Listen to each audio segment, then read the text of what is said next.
Bonjour, nous sommes le vendredi 8 décembre 2017 et aujourd'hui aussi un titre à ma petite vidéo Le temps qu'il fait, tirer les leçons de l'histoire. C'est le grand philosophe Hegel qui a vécu, comme vous le savez, à la fin du XVIIIe siècle et au début du XIXe, qui avait fait cette remarque que nous avons toujours été incapables, nous, êtres humains, à tirer les leçons de l'histoire. Alors depuis qu'Hegel a dit ça, ben, il y a de nombreuses personnes l'ont répété au fil des siècles et sans plus d'effet. Nous réfléchissons beaucoup, nous sommes incapables de nous projeter dans l'avenir, nous n'arrivons pas à nous représenter l'avenir de manière ni claire ni même floue, et ça ne nous intéresse absolument pas. Nous parlons très vaguement des générations futures, voilà, mais c'est un truc absolument abstrait dans lequel nous n'arrivons pas à nous investir. Alors, essayons quand même de tirer quelques leçons de l'histoire. Ce sera le thème d'aujourd'hui. Alors, je tirerai surtout des leçons de ma propre histoire, puisque ben, c'est un matériel privilégié pour moi. J'y comprends peut-être un peu plus qu'à tout le reste. Alors, voilà, on part pour une petite archéologie ou une petite histoire. Alors, dans mon cas, ça commence en 2004-2005. J'ai fait d'autres choses, mais voilà, 2004-2005, je me dis, il faut absolument expliquer qu'il y aura une crise importante dans le système capitaliste américain et en parler au monde. Alors, on est en 2004-2005, j'ai écrit un manuscrit. Ce manuscrit, je n'arrive pas à le publier, donc premier échec. 2 ans plus tard, finalement, le livre paraît, le manuscrit a intéressé Attali, le fait que le manuscrit a intéressé Attali intéresse un éditeur, et le livre sort. Alors, j'ai 4 livres à vous montrer aujourd'hui. Il y en a que vous n'avez pas encore vu, les autres vous les connaissez. Alors, voilà le premier, Vers la crise du capitalisme américain, avec un point d'exclamation. Ça a apparu à la découverte dans la collection du MOS. Je vous l'ai expliqué, c'est déjà, je ne sais pas le titre original que j'avais donné, je vais appeler ça La crise du capitalisme américain. Ça sort en janvier 2007. La crise, à proprement parler des subprimes, débute le mois suivant, à la mi-février. Bon, donc le livre sort de toute manière trop tard pour alerter les gens avec un délai raisonnable. Il sort au moment même où ça se passe. Et donc ça me permet une seule chose, c'est que les gens disent tiens voilà il a un livre qui explique déjà en 250 pages ce qui va se passer. Voilà. Et s'ouvre alors pour moi une période de 10 ans, 11 ans, pendant laquelle je fais tout ce que je peux, je crie le plus fort possible, j'ai des casseroles, je tape dessus, je suis le savant Philippulus, pardon, le prophète Philippulus, enfin il est les deux, qui dit la fin est proche, il faut faire des choses. Et là, j'en ai parlé l'autre jour, ça n'a absolument rien donné. Oui, un intérêt poli de la part de l'opinion publique, d'une certaine personne. Oui, on me fait venir au Parlement européen dire ce que je pense. Oui, on m'a fait à plusieurs reprises aller au Sénat à Paris pour dire ce que je pense sur tel ou tel sujet.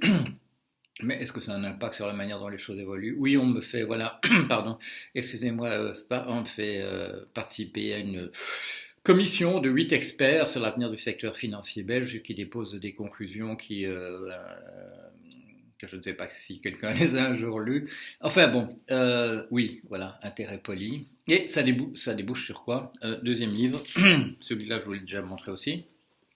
Au bout de 10 ans, un livre où grâce à la coopération et la collaboration active et remarquable de messieurs Jacques Athanas Gilbert et Franck Cormeret, au bout de ces 10 ans, le monde apprend que Paul Jorion est un savant de rang honorable qui a apporté des connaissances à l'humanité qui méritent d'être signalées et retenues. Alors, c'est splendide, ça pourrait être effectivement le couronnement remarquable d'une carrière de chercheur, mais chers amis, vous comprenez bien que ça n'a aucun rapport avec ce que j'ai essayé de faire pendant ces 10 ans, c'est-à-dire de pousser le monde dans une meilleure direction. Alors, ces jours-ci, il y a quelques semaines, j'en ai parlé sur le blog, j'ai tiré les conclusions qui s'imposent, c'est que il faut œuvrer,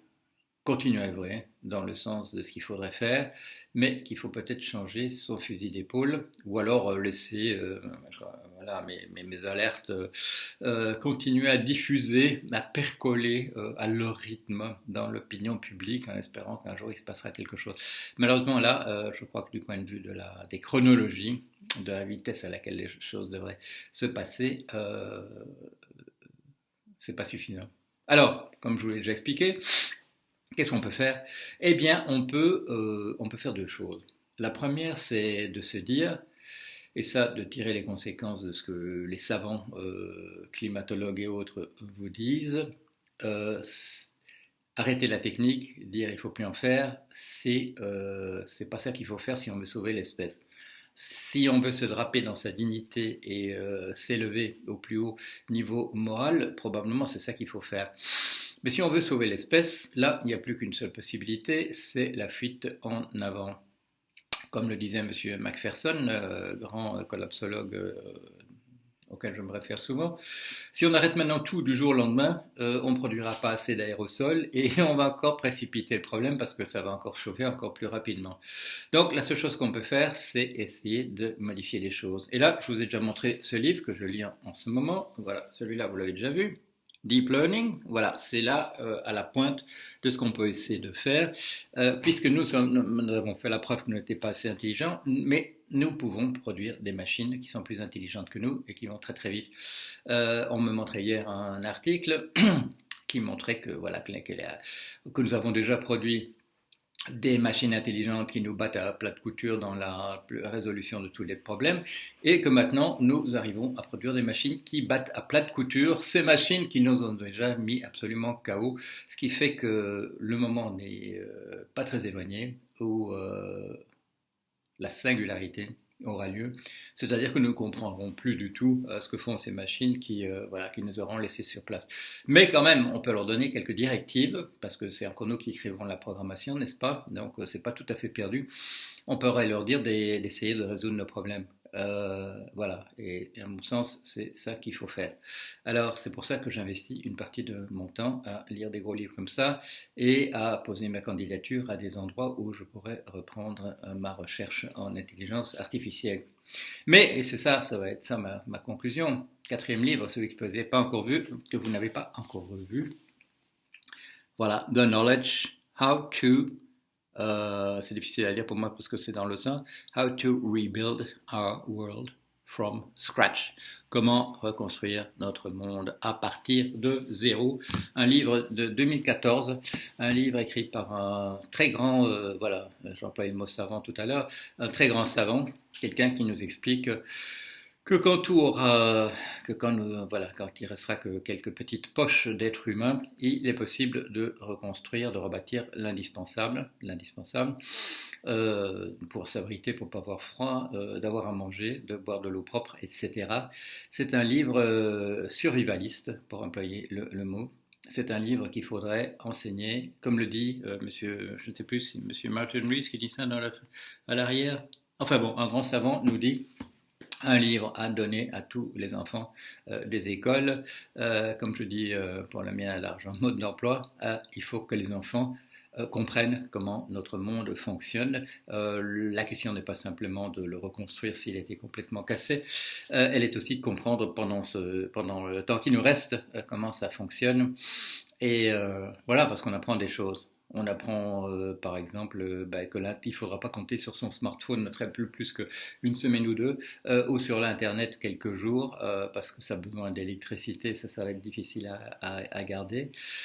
Mais par contre, qu'il y a des choses voilà, qu'on peut faire comme avant, et ça peut, on peut retomber à des technologies qui sont des technologies stables, qui cassent pas tout autour d'elles, et voilà. Mais il faut s'habituer déjà à l'idée que il faut pouvoir vivre dans le monde sans un smartphone, sans l'internet, parce que ça, c'est devenu extrêmement fragile. C'est là, c'est partout, mais c'est très fragile.